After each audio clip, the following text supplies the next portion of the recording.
Hello అండి. ఈరోజు కార్తీక పౌర్ణమి సందర్భంగా మా ఇంటి దగ్గర ఆంజనేయ స్వామి గుడి ఉంది. అక్కడ ఇలా గజస్తంభం మీద లక్ష ఒత్తులతో చేసిన ఒత్తి ఉంటుంది కదా, అది గజస్తంభం మీద పెట్టి వెలిగిస్తారనమాట. ఇలా పూజారి ఎక్కి గజస్తంభం మీద వెలిగిస్తారు. ఇది మామూలుగా అందరి ఊర్లలో జరిగేదే.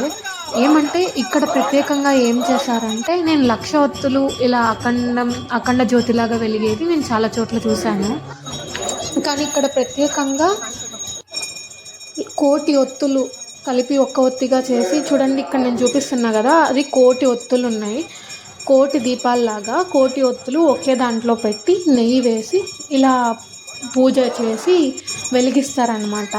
అది బాగా వెలగడానికి కర్పూరం పొడి ఇలా అద్ది పెడుతున్నారు. కర్పూరం పొడి పెట్టాక అది వెలిగించారు. నేను ఫస్ట్ టైం అండి కోటి ఒత్తులు చూడడం. చాలా బాగా చేశారనమాట.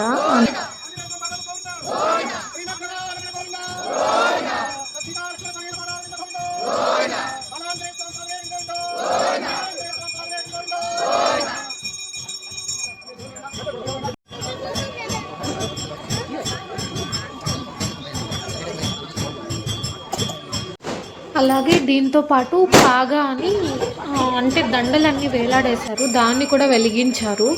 అది మరి దేనికి చేస్తారో నాకు తెలీదు. అది కూడా నేను ఫస్ట్ టైం చూస్తున్నాను.